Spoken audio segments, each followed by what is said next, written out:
Okay. Okay, మీరు ఎన్ని రోజులు ఉన్నారు బిగ్ బాస్ హౌస్లో? నేను 22 days ఉన్నాను. 22 days. శ్రీనివాస్ గారు, ఆ 22 days మీకు ఏమనిపించింది? 2 days కూడా కొంచెం ఇబ్బంది. ప్రమోషన్స్ చేశాము బిగ్ బాస్ లో, తను చేసే గేమ్ ప్లే మీద మొత్తం అంతా ప్రమోట్ చేయడం జరిగింది.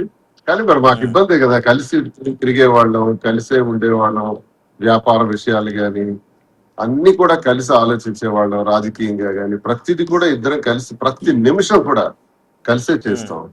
ఆ గ్యాప్ చాలా బాధ అనిపించింది. తప్పదు. మీకేమనిపించింది మాధురి గారు? నాక ఎప్పుడు హౌస్ లోంచి బయటకు వచ్చేస్తాను అనిపించింది. ఒకవేళ శ్రీనివాస్ గారిని కూడా స్పెషల్ ఎంట్రీ ద్వారా పంపించి ఉంటే బాగుంది అని ఏమన్నా అనిపించిందా?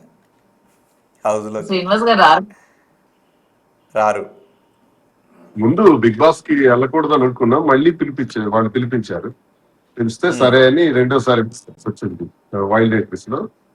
వెళ్ళినా దానికి ప్రచారానికి ఏదో ₹1 తీసుకుని ఇచ్చి వెళ్ళామని.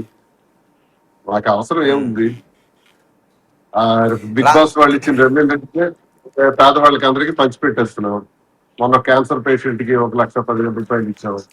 మరో కురాడికి ₹80,000 ఇచ్చాం. ఇలాగా బిగ్ బాస్ హౌస్ నుంచి నాకు ఒక 9.5 ఒక 9 lakhs వచ్చిందండి.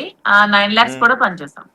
9 lakhs కూడా ఎక్కడెక్కడ ఎవరికి అవసరం ఉంటే అవసరాన్ని బట్టి, ప్రాంతాన్ని బట్టి, అక్కడ వ్యక్తిగతంగా ఉన్నటువంటి సమస్యను బట్టి అది డిస్ట్రిబ్యూట్ చేస్తాం. ముందే చెప్తాం, వచ్చేస్తాం. ఓకే, అవును. ఈ మధ్య సేవా కార్యక్రమాల్లో కూడా ఎక్కువ కనబడుతున్నట్టున్నారు. అది ఉంటుంది సార్, రొటీన్ ఉంటుంది. ఇప్పుడు నా వ్యక్తిగతంగా కూడా మేము ప్రతి నెల కనీసం 3 to 5 lakh ఖర్చు పెడతాం ప్రజల కోసం. అంటే డొనేషన్స్ గానీ, పెళ్లిళ్ళు గానీ, లేకపోతే ఏవైనా వైద్య సేవలు గానీ, ఎడ్యుకేషన్ కి సంబంధించి గానీ ఏవైనా ఉంటే మేము చేస్తుంటాం రొటీన్ గా. అలాంటిది బిగ్ బాస్ లో వచ్చిన డబ్బులు మాకెందుకు, అది కూడా డొనేట్ చేసేద్దాం అని నిర్ణయం తీసుకున్నాం. ఆ 9 లక్షల రూపాయలను కూడా చాలా వరకు డొనేట్ చేస్తాం. మరికొంత అమౌంట్ ఉంది, అది కూడా మనం చూస్తున్న దాన్ని బట్టి హైదరాబాద్ లో కూడా అనాథలకి కొంత చేయాలని ఉంది. అక్కడ కూడా ప్లాన్ చేస్తున్నాం. అనాథ శరణాలయాలకు వెళ్ళి అక్కడ కూడా చేయాలని చూస్తున్నాం. ఇలా ఎక్కడెక్కడ అవసరాన్ని బట్టి అది చేస్తున్నాం. ఓకే, కాదు. సో ఇప్పటి వరకు ఇన్ఫ్లుయెన్సర్స్ లేదంటే సినిమా హీరోలు వీళ్ళ మాత్రమే బిగ్ బాస్ హౌస్లోకి వెళ్ళారు. సో మామూలుగా అయితే మీరు వెళ్ళరు. కానీ బహుశా రాజకీయ నాయకుల కోసం ఒక బిగ్ బాస్ సిరీస్ ఒక షో పెట్టుంటే బాగుంటుందేమో. ఎప్పుడైనా అనిపించిందా మీకు? అప్పుడు మీలాంటి వాళ్ళు సార్ బిగ్ బాస్ అన్నది నా ఉద్దేశం ఏంటంటే, బిగ్ బాస్ వేదిక చాలా మంచి వేదిక సార్, చాలా మంచి వేదిక. ఒక 15 మందిని ఒక దగ్గర పెట్టి, ఒక 20 మందిని వరకు పెట్టి, వాళ్ళకి సరైన భోజనం ఉండదు, చాలా లిమిటెడ్ ఫుడ్ ఉంటది, ప్రపంచంతో సంబంధం ఉండదు, మొబైల్ కనెక్టివిటీ ఉండదు, ఆయన వారితో సంబంధాలు ఉండవు. అప్పుడు మనిషి తాలూకా బిహేవియర్ ఎలా ఉంటది, ఒక 100 days అక్కడ మనిషి ఎలా బిహేవ్ చేస్తాడు అనేది అప్పుడు మనిషి తాలూకా వ్యక్తిత్వం, ఒరిజినాలిటీ బయటపడుతుంది.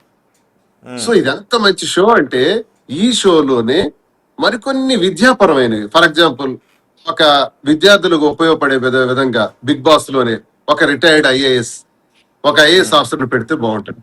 అలాగే ఒక మంచి పొలిటీషియన్, ఎన్నో అనుభవాలు చూసిన ఒక 15 మంది పొలిటీషియన్స్ పెడితే బాగుంటుందేమో అనిపిస్తుంది నాకు. అనుకుంటారు, కొట్టుకుంటారు, అక్కడే కొట్టుకుంటారు. పొలిటీషియన్స్ 15 మందిని పెడితే ఇంకేమైనా ఉందా?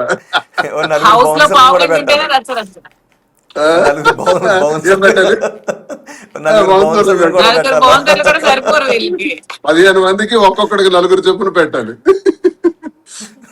అంతమంది కాదు సార్. ఒక విద్యావంతమైనటువంటి ఒక విద్యకి వేదికగా, ఒక జ్ఞానానికి వేదికగా బిగ్ బాస్ ని కొంచెం మలిస్తే బాగుంటది అనేది నాకు అభిప్రాయం.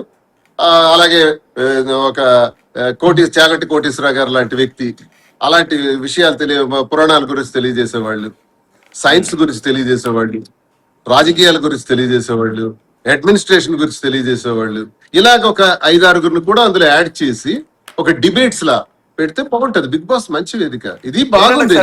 సినిమా సీన్ గుర్తు చేస్తాను. నాగార్జున గారు దువ్వాడ శ్రీనివాస్ గారు చెప్పిన ఐడియా మీకు బాగా నచ్చినట్లయితే ఒకసారి ఈ ఐడియాని మీరు పరిగణలోకి తీసుకుంటే బాగుంటుందని నాకు అనిపిస్తుంది నాగార్జున గారు. ఒక సినిమాలో బ్రహ్మానందం చెప్తారు కదా నాగార్జున గారు, నా పెర్ఫార్మెన్స్ మీకు అవునవును. సో ఈ ఐడియా అవును సార్,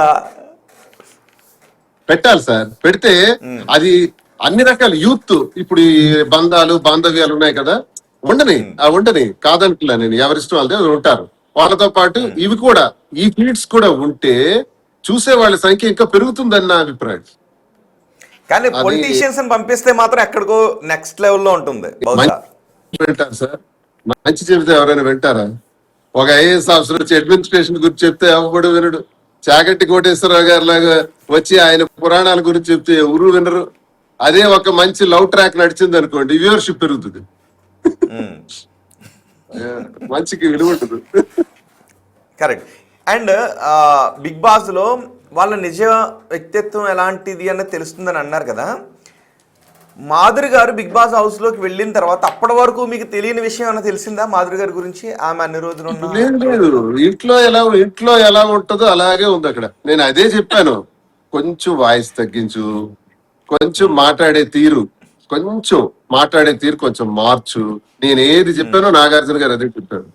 మాధురి, నువ్వు మాట్లాడే మాట నీ ప్లేస్ లో నేనుంటే కూడా అలాగే మాట్లాడతాను, కానీ నువ్వు మాట్లాడింది కరెక్ట్, మాట్లాడే తీరు మాత్రం కరెక్ట్ కాదు, కొంచెం తీరు మార్చుకుంటే నిన్ను పట్టేవాళ్ళే లేరు అన్నారు. అంటే ఒక రకంగా నాగార్జున గారు ఆశీర్వదించారు, మంచి సలహా కూడా ఇచ్చారు జీవితం మీద.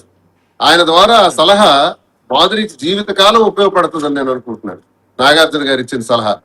అలా ఒక మంచి విషయాలు, కొన్ని విషయాలు కూడా తన వ్యక్తిగత జీవితంలో తెలుసుకోవటం జరిగింది. బిగ్ బాస్ లో బాంధవ్యాల్ని పటాపంచలు చేసే విధంగా మాట్లాడటం జరిగింది. బిగ్ బాస్ లో జరుగుతున్నటువంటి రిలేషన్స్ మీద, అంటే ఫేక్ రిలేషన్స్ మీద గట్టిగా మాట్లాడటం జరిగింది. అలాగే 15 మంది కూడా వడ్డీ అన్ని మీరే చెప్పేస్తున్నారు. అంటే మాధురి గారి ఏం చెప్పాలో మీరు ప్రాంప్టింగ్ చేస్తున్నారా, లేకపోతే నిజంగానే మాధురి గారి ఉద్దేశం అదేనా? మాధురి గారు, నేను ఏం చేస్తానో మా ఆయన చెప్తున్నారు. ఒకసారి మీ మాట. అందరికి వండి పెట్టింది, ఇంట్లో అలాగే చేస్తుంది. మా ఇంట్లో ఏ రోజు ఎప్పుడు చూసుకున్నా కనీసం ఒక 25 మంది భోజనాలు ఉంటాయి. మినిమం 25 మంది ఉంటాయి. టెక్కల్లో ఉంటే 50 ఉండొచ్చు, 100 ఉండొచ్చు. ఇక్కడైతే కనీసం ఒక 25 మంది. ఓకే, మరి ఈ ఏర్పాట్లన్నీ కూడా తను చూస్తుంది కదా, ఈ ఏర్పాట్లన్నీ దగ్గర నుండి తను చూస్తున్నారు. ఇది అలవాటు, ఇది అదే బిగ్ బాస్ లో చేసింది తను కూడా. బిగ్ బాస్ కి వెళ్ళంగానే అక్కడ ఉండే వాళ్ళందరికీ భోజనాలు పెట్టి